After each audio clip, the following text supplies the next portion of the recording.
Hi everyone, this is Selena Kraus and welcome to another card making video. Today I'm featuring the April 2022 My Monthly Hero Kit. So let's take a look. Here are a couple cards that I made the other day for the Countdown to Creativity for sneak peeks. And here is another card using one of the add-on sets. So let's take a closer look at what's included in the kit. This is a 6x6 background stamp. It has very nice and fun floral pattern, and also we have some layering stencils for quick coloring. So you can see I used it on this card.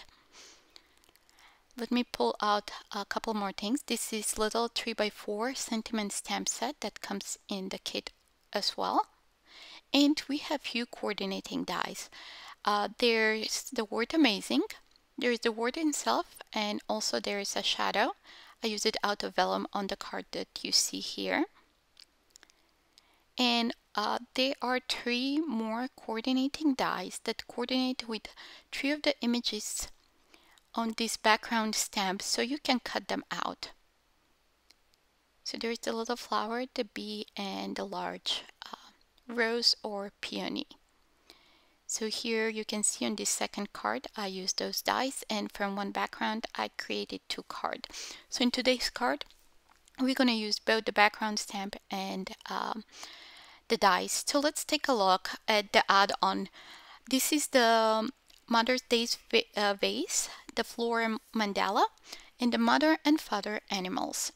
Also this 3 stamp set comes with coordinating dies.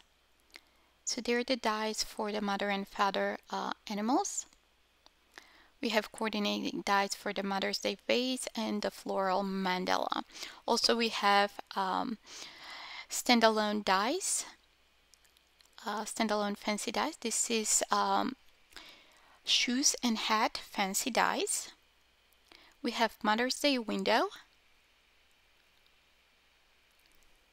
And we have Happy Father's Day fancy dies. And also we have the Looking Glass Swan Family die set. And this one is super fun. And not last but not least, we have another bold print called Flowers and Swirls. This one is also so super fun. It's so like funky looking and it's just beautiful. So let's move on to making the card. I'll be stamping the background, the bold print using Hero Arts Intens-ified ink, black ink, and I will emboss it with white satin pearl embossing powder. So I'm preparing my cardstock. I have a large piece of white cardstock. I'm inking my stamp, and I will stamp a few times to make sure that that ink is still wet so I can emboss it. I also pulled out the embossing and watermark ink just in case if my ink didn't remain wet for the amount I needed, so I can apply that embossing powder, but I did not find any need to use that one. So I'm applying the embossing powder, and I will quickly heat set this. So because I used the satin pearl embossing powder, the image will change color, the stamping from black to very nice shimmery gray. So I really like the effect that I got with that pearl satin powder. So now I'm adding those the layering stencils, the layering coloring stencils.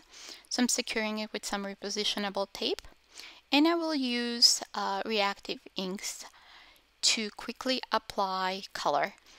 So you don't need to use reactive inks, you can use any inks that you have, and I decided to go with a blue and yellow color combination. So I'm using Splash for the first layer, and if you notice there, I masked some of the smaller flowers that I will apply the lemon drop ink to those. I didn't want to contaminate those parts with the blue because they will turn green once I apply the yellow on top. So I'm quickly applying that ink. Here it's a little sped up, so you don't want to watch me for an hour applying that ink. Now I'm going with the lemon drop or the yellow. I'm just moving that post-it tape to mask the blue flowers so I can apply the yellow and I don't contaminate again the blue flowers so they turn into green. I apologize if you hear snoring in the background. That's my puppy sleeping right behind me, so okay. So we're almost done here. I was about to remove it and I noticed that I have that one flower there, so I'm just moving that mask around and adding quickly yellow to that one too. Okay, now let's move to the second stencil. So this adds the darker color to create that layering look. And I'll do the same thing. I'll position it and I'll secure it with a repositionable tape. Okay, now I'm moving to Splash Reactive Ink. I'm just quickly adding in the centers. Again, I'm using some masking, not masking tape, but I had post-it tape, so that's what I'm using. And I'm adding that darker blue to the center of the flowers.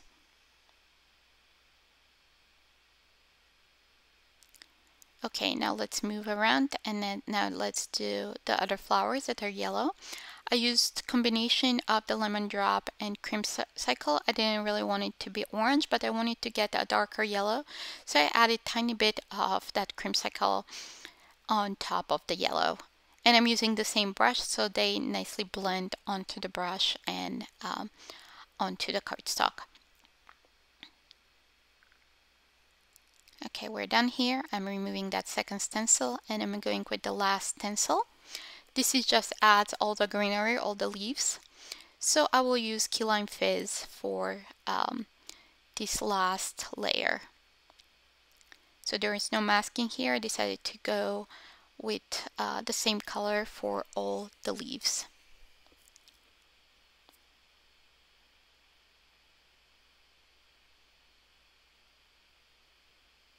So I'm adding over the entire stencil here.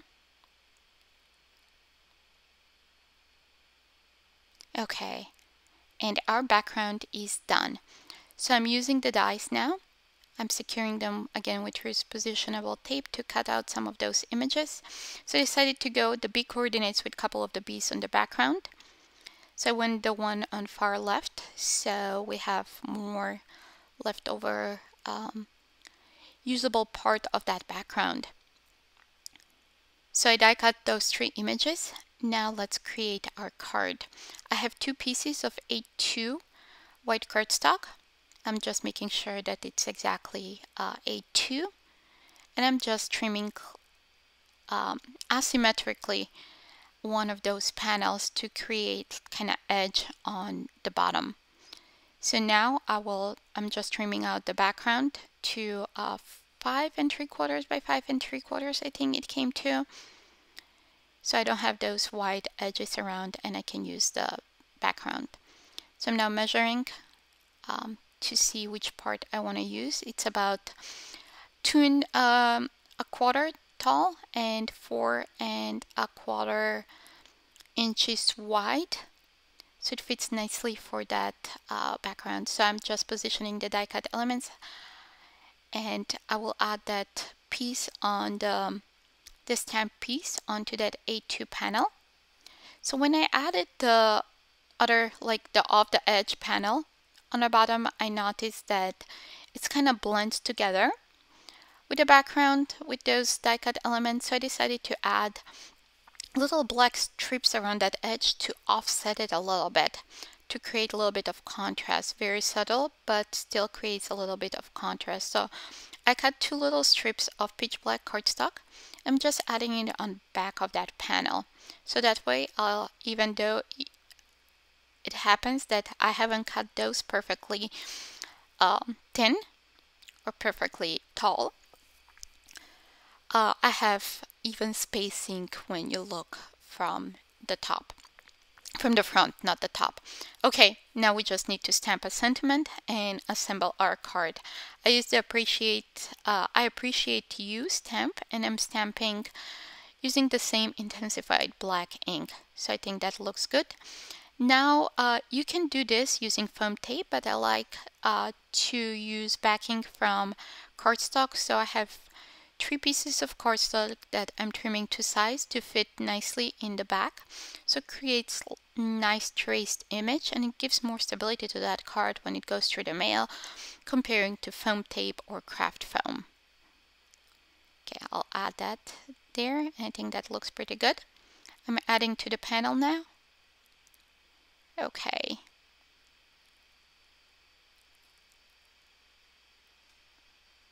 So now I'll use foam squares to add that flower to create a little bit more dimension, and also for that smaller flower and the little bee. Okay, we're almost done here. Just need to add it to a top folding Dove White note card, and that finishes our card for today. So here's a closer look of it.